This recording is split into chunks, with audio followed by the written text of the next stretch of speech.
Everyone, this is Modula and Podrick, and we will be informing you all about what is going on in the digital world. Welcome to the future humans. Let's start. Okay, so everyone is talking about the AI gold rush, right?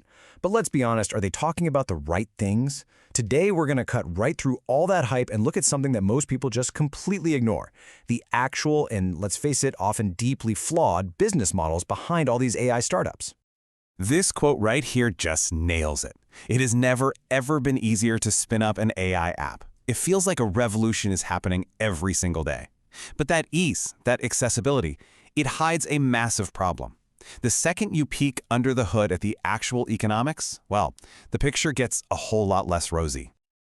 All right, so here's our game plan. First, we'll dive into the AI gold rush and all the hype. Then we're going to hit a major reality check by looking at the profit margins. After that, we'll dig into why the costs are just so incredibly high, use OpenAI as a kind of case study, and then finally, we'll figure out what actually makes for a good, sustainable AI business. So right now, we are smack in the middle of a full-blown AI gold rush. Venture capital is just pouring in, and it feels like 100 new apps are launching every single day. The expectation, the big promise, is that this is the next massive software revolution. But where are we, really, in this whole cycle? Well, GenAI is sitting right at the tippy top of the peak of inflated expectations. Now here's the crucial thing you got to understand. Being at this peak has absolutely zero correlation with long-term benefits or success. I mean, just think about blockchain a few years ago. It was in this exact same spot, promising to change the world before it slammed into a wall of economic reality. So let's get to the reality of the situation. This is where the rubber really meets the road, and it's where we see the core conflict. And that conflict is all about the gigantic difference in profit margins between traditional software and this new wave of AI software. I mean, just look at this comparison. Traditional software as a service, or SaaS businesses, they're investor darlings for a reason. They have these incredibly healthy gross margins, often somewhere between 70 and 90%. But for these new generative AI companies, we're seeing margins of maybe 30 to 60%. That is a massive, fundamental gap. And let's put some specific numbers to it to make this even clearer. You know, a really good traditional SaaS company might hit 80% margins, no problem. By contrast, even a best-in-class AI product, like Anthropic's Claude, is reportedly capping out around 55%. That is a completely different kind of business from day one. And, you know, it actually gets worse. A lot of that 55% margin might be artificially propped up by something called dead subs. So what are those? Well, they're subscriptions that people pay for but never actually use. You see this a lot in those get 100 AI tools for $20 bundles. Sure, it looks like revenue, but it's not sustainable, and it's masking the true, much higher costs of the people who are actually using the service. So that brings us to the root cause of all this. Why are the margins so bad? It really all comes down to the fundamental and frankly astronomical cost of just delivering this artificial intelligence to millions of people.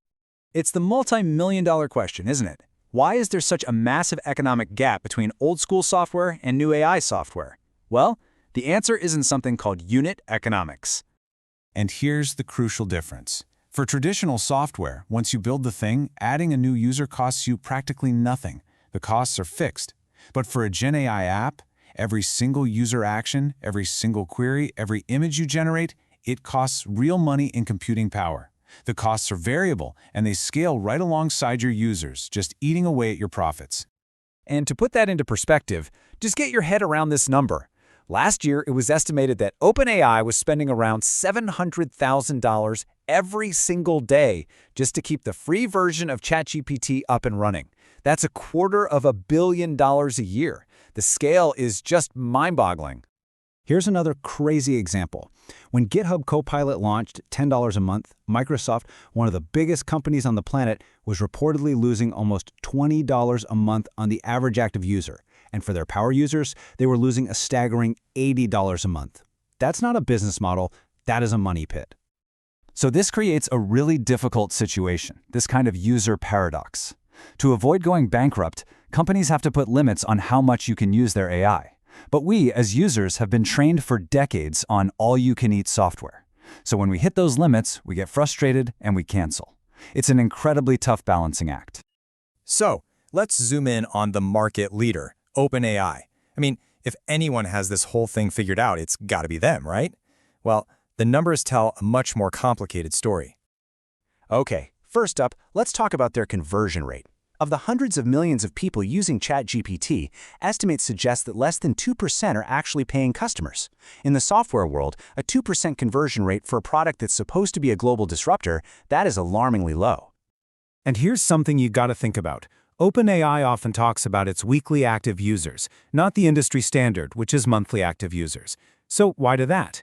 Well, you could argue it's a bit of a vanity metric. It gives you a bigger, more impressive-sounding number for investors, but it might be hiding how many people are really sticking around month after month. And look, don't get me wrong, their dominance is crystal clear. ChatGPT has something like a 100-to-1 market share lead over a key competitor like Claude. But that's the whole point. If the undisputed king of the hill is struggling this much with profitability and conversion, what does that really say about the chances for everybody else? The models are absolutely getting better, they're faster, they're more accurate, but they've kind of hit a value plateau. This quote puts it perfectly. We're just getting better cars, a Ford, a Tesla, a Bugatti, but the core job is the same. We're not inventing teleportation here. They all basically deliver the same core value. Okay, so after all that doom and gloom, what's the solution? What does a sustainable, actually profitable AI business look like? Let's talk about the path forward. And this brings us to what I think is the single most important takeaway from all of this. It's a really simple litmus test. Just ask yourself, is this product still valuable if you took the AI away? Does it solve a real problem on its own? If the answer is yes, then you have a potentially great business where AI is just a powerful feature, not this fragile, super expensive foundation.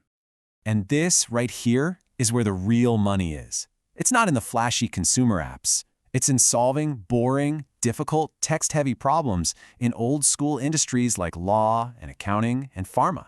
Automating those painful, time-consuming tasks, that's where you create real sustainable value. Because at the end of the day, it all comes back to business fundamentals. The metrics that truly matter, the ones that will be standing long after the hype cycle has moved on, are retention, do your customers actually stick around, and conversion. Do they actually pay for the value you're providing? So, I'll leave you with that one simple question. The next time you see some hot new AI startup getting all the buzz, just apply that litmus test. If the app wouldn't solve a real problem without its AI, then you're probably just looking at hype, not a healthy business. And while the hype won't last forever, boring, profitable businesses will.